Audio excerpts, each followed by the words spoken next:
Hi, I'm Tristan from the Samsung AI Center in Toronto, and I'm going to talk about our work on cycle-consistent generative rendering for 2D-3D modality translation.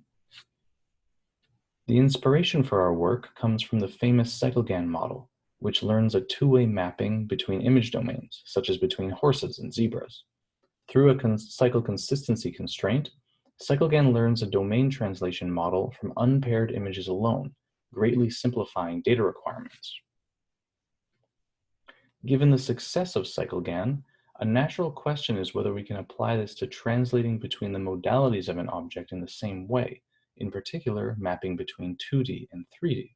So without paired data, we need to learn a shape-to-image translator, which effectively solves a graphics problem, and an image-to-shape translator, which performs 3D computer vision. Learning these two functions is the goal of our work. Now, part of our motivation stems from the difficulty in obtaining 2D, 3D paired data. For instance, finding an exact 3D shape and aligning it into an image can be quite hard. However, we do have much more abundant sources of unpaired 3D shape and 2D image data, which is fortunately all we need to train our model. In particular, we use only untextured, oriented point clouds and masked 2D images without camera information. Given this motivation, our goal is to provide a modality translator that has the following properties. First, we do not require paired data. Second, we can actually generate paired data. And third, our algorithm learns single image 3D reconstruction as a byproduct of its formulation. This will take the form of two mappings, one that takes a point cloud and generates a novel image from it with randomly sampled pose and texture, and another that takes an image without background and infers a textured 3D mesh representation from it. We call these mappings our shape-to-image and image-to-shape translations, respectively. So in greater detail, we want to learn a bidirectional mapping between the 2D and 3D modalities. In our model, 3D shape is represented as a graphics code consisting of rigid pose, a deformed 3D mesh, and a texture image. However, we do not require camera information or 3D textures at training time. First, let's go over shape-to-image translation. We start with an input shape, which we encode into a latent shape space, and sample a random latent texture and rigid pose. The latent shape is decoded into a canonical mesh object by deforming a template mesh, which is then transformed into a scene space object via the randomly sampled pose. The latent texture is also decoded into a UV texture image. And a differentiable renderer then produces the final image. This process is effectively a conditional generative model on images with an internal 3D representation.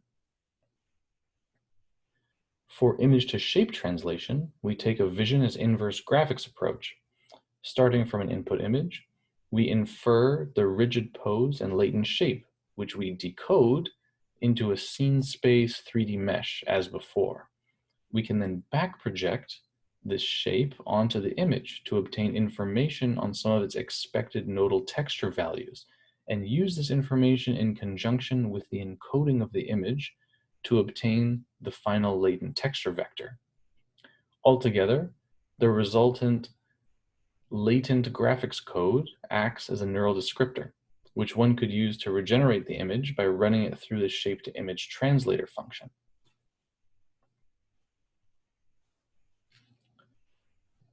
In terms of training, our model works the same way as Cycle-GAN does. We have one cycle going from shape to image and back to shape, as shown on the top, and another going from image to shape and back to image, shown on the bottom. Our shape to image and image to shape mappings are shown with blue and green arrows, respectively. So for the upper cycle, we start with an input point cloud, as well as texture and pose sampled from latent priors to obtain a graphics code, which we render into an image. Using adversarial losses, we encourage the decoded image to look realistic, i.e. in distribution. and we enforce that the reconstructed graphics code is consistent with the original input to the cycle. For the lower cycle, starting from an image, we push the inferred graphics code to have a realistic shape relative to real point clouds, and the latent texture to follow a fixed prior distribution, as well as the resulting reconstructed render being able to explain the original image from the start of the cycle.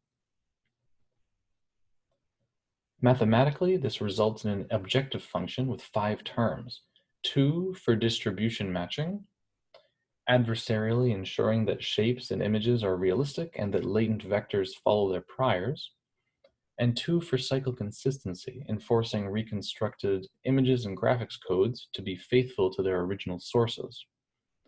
Finally, we have a regularization term encompassing penalties on mesh quality, for example. Let's look at some results now. We tested our method on planes, cars, chairs, sofas, and cabinets, and their renders from the ShapeNet dataset. First, recall that our image-to-shape mapping performs single image 3D reconstruction. Here we show input images in the red boxes, as well as the model's output from several views. We can see that the model learns to hypothesize both the shape and the texture for occluded areas. Here are some additional visualizations. Notice that the use of a template mesh results in topologically limited reconstructions. For instance, the 2 chairs on the lower left cannot be fully reproduced with a genus 0 shape. Now, going in the other direction, our shape-to-image translation learns to do generative modeling of images.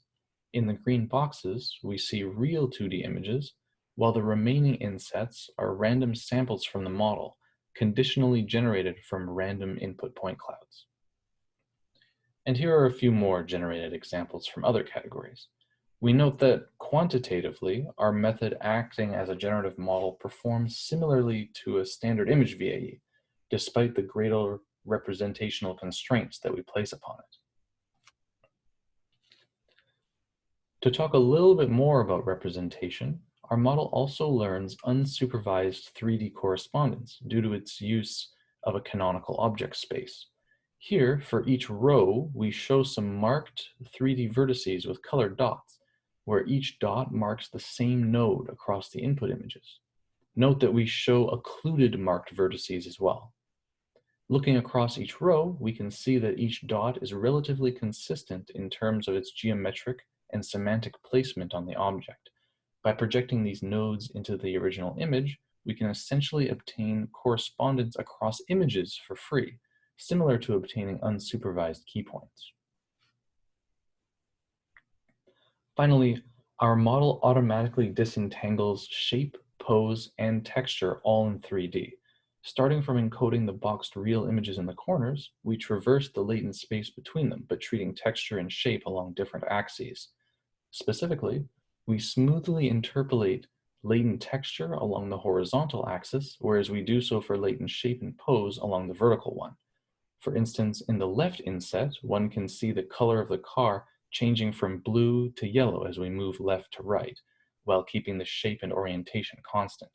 Or in the right inset, as one moves vertically, we can see the car smoothly morphing into the truck, but keeping the same green paint scheme.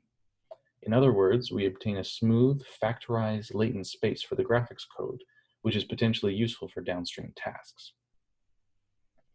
So in conclusion, we have shown that learning a translator between the 2D and 3D modalities of an object is feasible via an application of the Cycle-GAN framework.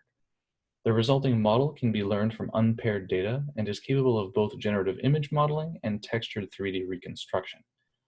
Nevertheless, our model is still limited by several factors, in particular, representing fine shape and texture details, allowing topological variability, modeling lighting, and incorporating background are all promising future directions. And that's all. Thank you for your time.